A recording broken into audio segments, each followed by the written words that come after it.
झारखंड में विधानसभा चुनाव के लिए प्रचार अभियान जोरों पर है और आज राहुल गांधी झारखंड की चुनावी सभा को संबोधित कर रहे हैं। सिमडेगा में इस वक्त चुनावी सभा को राहुल संबोधित कर रहे हैं। आप में कोई कमी नहीं है, आप में कोई कमी नहीं है।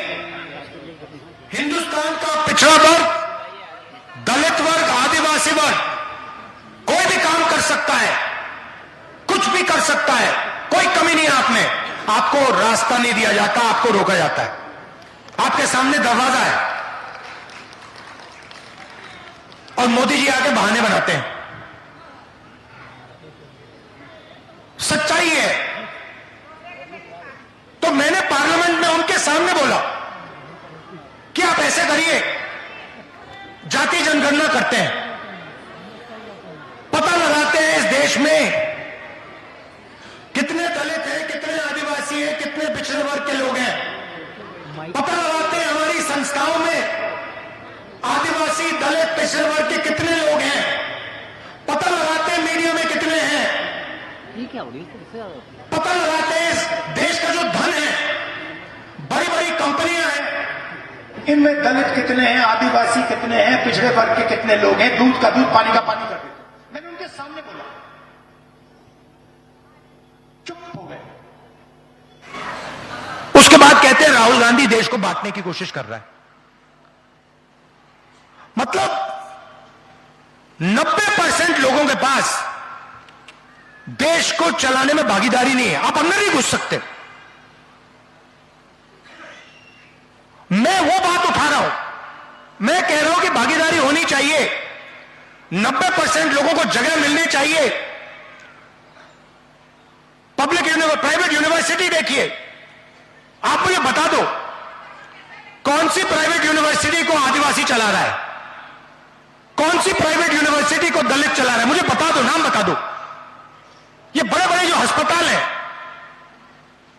अपोलो अस्पताल, ये सब जो है खुल रहे हैं, मुझे बता दो इसको इनमें से कौन सा है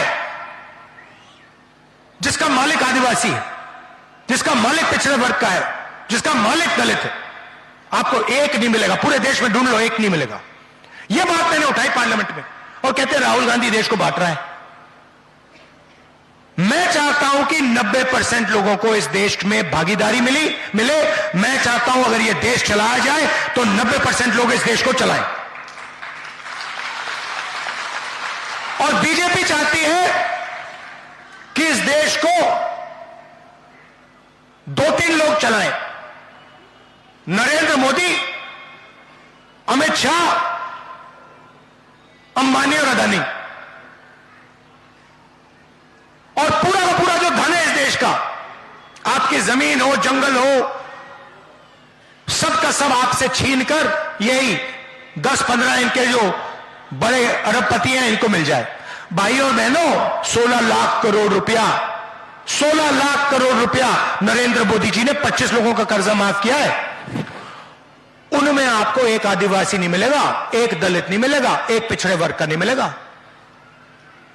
और जब हम कहते हैं किसानों का कर्जा माफ होना चाहिए, तो वो कहते हैं देखो राहुल गांधी किसानों की आदत बिगाड़ रहा है, देखो देखो राहुल गांधी किसानों की आदत बिगाड़ रहा है। जब आपने 16 लाख करोड़ रुपए उनका कर्जा माफ किया तो आपने उनकी आदत नहीं बिगाड़ी क्या? उन्होंने लाखों करोड़ रुपए का बैंक लोन लिया, उसको आपने माफ कर दिया, उसको आप आदत बिगाड़ना नहीं कहते हो। मगर एक छोटा सा किसान 50,000 रुपए का कर्जा लेता है, हाथ जोड़ के कहता है मेरा कर्जा माफ कर दो, हम कर्जा माफ करते हैं, आप कहते हो देखो किसान की आदत बिगाड़ दी। हम न्याय चाहते हैं। हमारा सिर्फ यह कहना है कि अगर देश चलाया जाएगा तो इसको 2-3 लोग नहीं चलाएंगे, इसको 90% आबादी चलाएगी। और अगर देश को चलाया जा रहा है तो उसमें आदिवासी दिखेंगे, दलित दिखेंगे, पिछड़े वर्ग के लोग दिखेंगे। इसीलिए मैंने पार्लियामेंट में साफ कह दिया है, 2 काम हम करेंगे। पहला काम जाति जनगणना, दूध का दूध, पानी का पानी हो जाएगा, सबको पता लग जाएगा आदिवासी की, दलित की, पिछड़ों की कितनी भागीदारी है। और दूसरा, ये जो उन्होंने दीवार बना रखी है रिजर्वेशन की कि 50% से ज्यादा रिजर्वेशन नहीं जाएगा, इस दीवार को हम तोड़ के परे कर देंगे। हम रिजर्वेशन को 50% से ज्यादा करके दिखाएंगे, यह मैंने पार्लियामेंट हाउस में बोला है। मणिपुर की बात कर देता हूं। जहां भी ये जाते हैं, जहां भी बीजेपी के लोग जाते हैं, वो भाई को भाई से लड़ाते हैं। एक धर्म को दूसरे धर्म से, एक जात को दूसरी जात से, एक भाषा को दूसरी भाषा से लड़ाते हैं, गुस्सा नफरत फैलाते हैं। मणिपुर को इन्होंने जलाया। आज तक हिंदुस्तान का प्रधानमंत्री नहीं गया है, आज तक नहीं गया है। मतलब उन्होंने ये बात मान ली कि मणिपुर जैसा प्रदेश है ही नहीं। प्रधानमंत्री, प्रदेश जल गया, प्रधानमंत्री आज तक उस प्रदेश में नहीं गए हैं। और प्रदेश को जलाने का काम बीजेपी के विचारधारा ने किया है। इसलिए मैंने कहा, कन्याकुमारी से कश्मीर में चला, कांग्रेस पार्टी के हजारों लोग चले 4000 किलोमीटर, और रास्ते में हमने कहा नफरत के बाजार में मोहब्बत की दुकान खोलेंगे।